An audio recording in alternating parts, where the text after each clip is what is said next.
Welcome to ஆஹா recipe. இன்றைக்கி Sunday. இன்றைக்கி என்ன ஸ்பெஷல் அப்படின்னா ப்ரான் மசாலா பண்ண போகிறோம். நியூ வெர்ஷன் இது.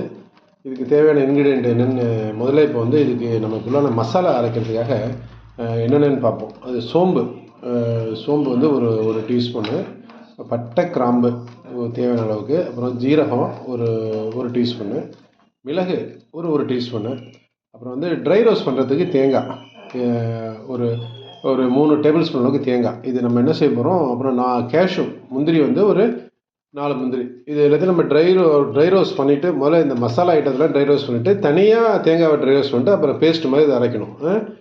முதல்ல இதை அரைச்சிப்போம். இப்போ எண்ணெய் சட்டி நல்லா காஞ்சிருச்சு. நம்ம ஆயிலெலாம் ஒன்றும் ஊற்றலை. முதல்ல இப்போ நம்ம இந்த தேங்காவை தவிர பாக்கியெல்லாம் நம்ம ட்ரை ரோஸ்ட் பண்ணோம். முந்திரியும் தேங்காயும் செய்ய வேண்டாம். மிளகு, பட்டை, கிராம்பு, சோம்பு, ஜீரகம் இதை நம்ம ட்ரை ரோஸ்ட் பண்ணிப்போம். நல்லா ஒரு 2 நிமிஷம் வரைக்கும் நல்லா வாசனை வர வரைக்கும் ட்ரை ரோஸ்ட் பண்ணிடுவோம். இப்போ தேங்காய் துருவல் அது ஒரு 2 நிமிஷம் அது கலர் மாற வரைக்கும் அதையும் நம்ம ட்ரை ரோஸ்ட் பண்ணுறோம். நல்லா ட்ரை ரோஸ்ட் பண்ணுவோம். ஓகே, நல்லா கோகோனட் நல்லா ட்ரை ரோஸ்ட் ஆகிடுச்சு. கலர்லாம் மாறிடுச்சு. இப்போ நம்ம ஏற்கனவே வறுத்து வச்சதில் சேர்த்து இதை நம்ம பேஸ்ட் மாதிரி முந்திரி சேர்த்து பேஸ்ட் மாதிரி அரைக்கப்போம். ஓகேங்க, அந்த பேஸ்ட் அரைச்சாச்சு. அது பேஸ்ட் அரைக்கும் போது நல்லா அரோமாவாக இருந்துச்சு. இப்போ நம்ம ஓரளவுக்கு பெரிய சைஸ் ப்ரான்ஸ் ஒரு 12 ப்ரான்ஸ் வரைக்கும் எடுத்து மிளகாத்தூள், மஞ்சத்தூள், உப்பு போட்டு நல்லா பேட்டர் பண்ணி வச்சாச்சு. ஒரு 1 ஹவருக்கு மேலே இருக்குது. அப்புறம் ஷாலட்ஸ், சின்ன வெங்காயம் நாட்டு வெங்காயம், அதில் ஒரு 25 நாட்டு வெங்காயம் எடுத்து அதுவும் கட் பண்ணி வச்சுருக்கு.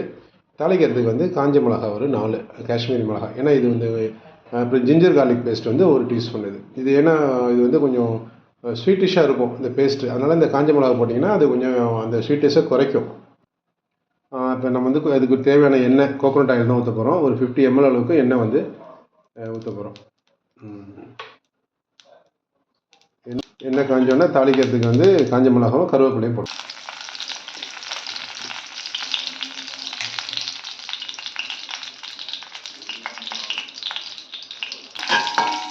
ஓகே, இப்போ பேட்டர் பண்ணி வச்சு ப்ரான்ஸை போட போகிறோம். நல்லா ஒரு 3 மினிட்ஸ் அளவுக்கு நல்லா அதை வதக்கணும். அப்போ தான் அந்த இறாலில் உள்ள தண்ணியெலாம் விடும். நல்லா இறால் நல்லா சுருளுது. நல்லா ஒரு 2 to 3 மினிட்ஸ் வரைக்கும் நல்லா அதை வதக்கணும். இப்போ இறால் நல்லா வதக்கியாச்சு. இப்போ அதில் சின்ன வெங்காயத்தை போட போகிறோம். சின்ன வெங்காயம் போட்டு அதை நல்லா வதக்கிட்டு தண்ணி ஊற்ற வேண்டாம். இந்த வெங்காயம் அதுவே இறாலில் உள்ள தண்ணி இதுலேயே ஓரளவுக்கு ஜூஸ் கிடச்சிடும்.